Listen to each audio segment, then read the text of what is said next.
My name is Coffinger, and I'm here tonight to seek your vote on November 5th for the Hamilton County Judge. I appreciate your time this evening on this rainy, kind of miserable October night, but this is very important that you're all here and learning about the candidates for various positions. It's very important, and I applaud your efforts in trying to educate yourself. As far as education goes, I'd like to address a few things right up front. No, I was not born in Indian Lake. No, I did not live my entire life here. But I chose to live here. I chose to live here because I was given a job and an opportunity to work with Judge Feldstein. For those of you who know Judge Feldstein, you know that he served this county with dignity and honor for over 29 years.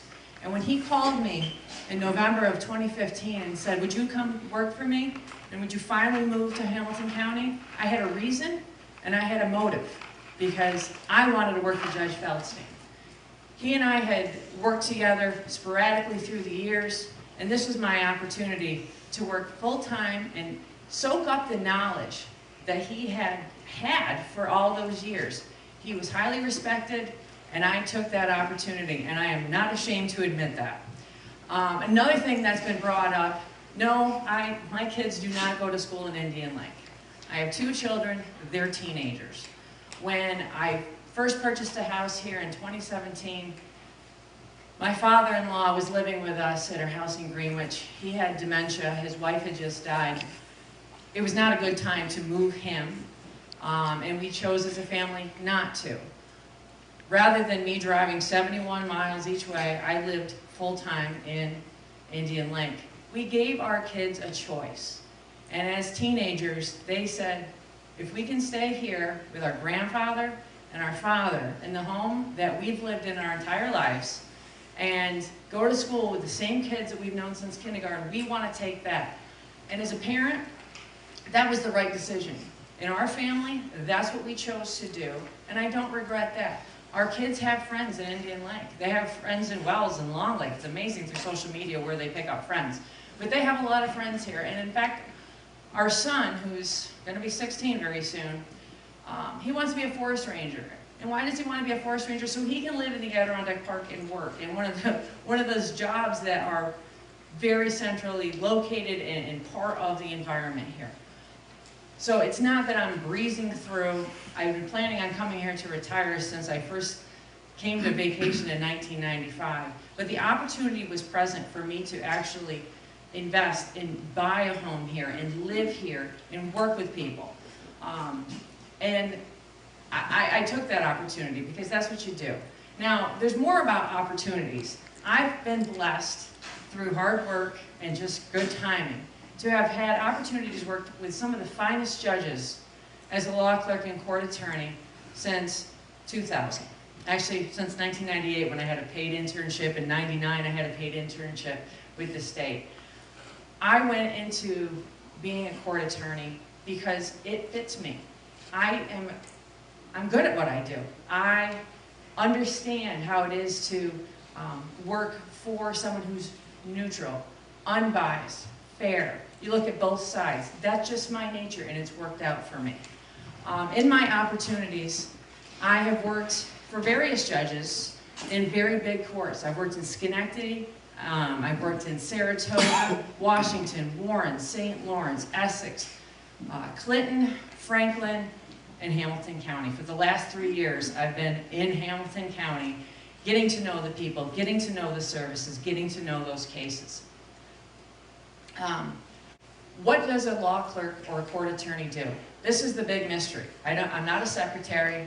I'm not the person who's the part clerk who's handing the papers to the judge.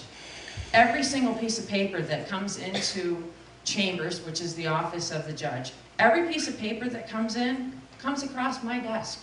I read it before the judge reads it. When I look at that piece of paper, I decide what's going to happen with this. Where is this going to go? Is this, does this need to be scheduled immediately? Is this something that can be scheduled a few weeks out? What are the legal ramifications of this? Is this new law? Is this something that's going to be novel? Are we going to have a lot of litigation? Is it going to be a hearing? Is it going to be a trial? Is it going to be a jury trial? What are we looking at? And I find the law and I give it to the judge.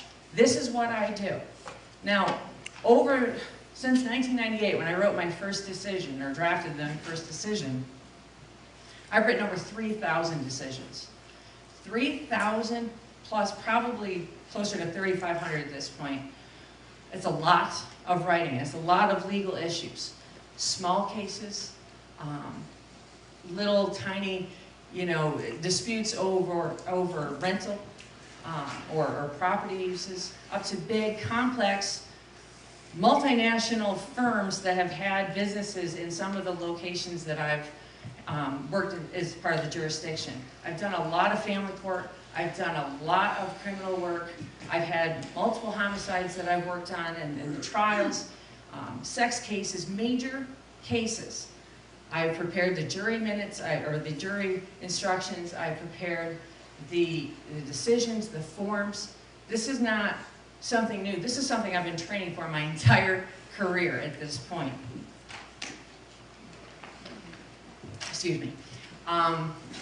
They say it takes 10,000 hours to master a skill. I figured in the last 20 years, I spent 40,000 hours at my job learning how to be a judge. It's what I do. I use my experience and being a lawyer and living in Indian Lake. Last year when there was an opening for a town judge, and I called Brian Wells and said, I can help. And I did, and I appreciated that experience because even though I've worked in city court, county court, family court, Supreme Court, surrogate court, never worked in town court. And it was an eye-opening experience because that's the base root of where everything starts in the criminal field. And also in some small litigation. But it was a great experience because I was able to apply all the years of experience that I have had working for some of the best jurists in this district to being the judge, to making those decisions, to deciding when someone should be going to jail, deciding what the proper punishment is.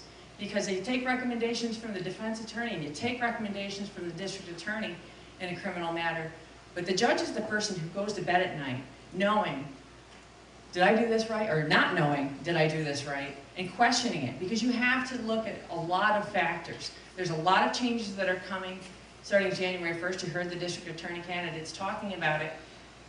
You're going to need someone who knows the system, who is comfortable in all aspects of the criminal court, the county court, the various courts.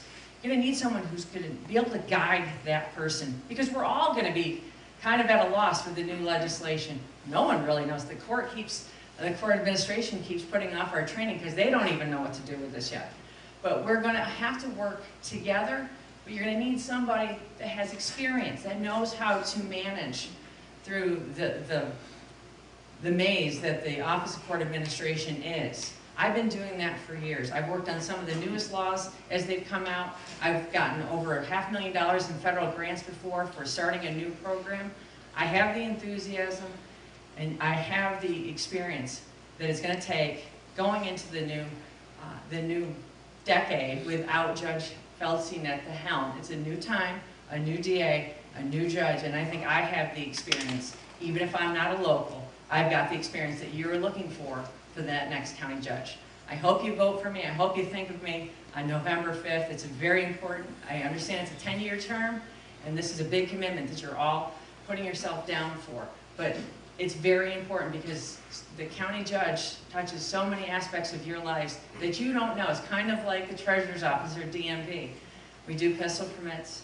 We do surrogate matters, so estates, family court. You never know when you're going to have a family court issue between spouses, if a grandchild is involved. There's various things that people say, I'm never going to be in front of you as a judge. But there's many times that you just might, and you don't expect it. And you want to have someone who knows what they're doing, has the experience, and has the fortitude to do the right thing. Thank you very much for your time. I'm Tatiana Coffinger, and I hope you vote for me on November 5th.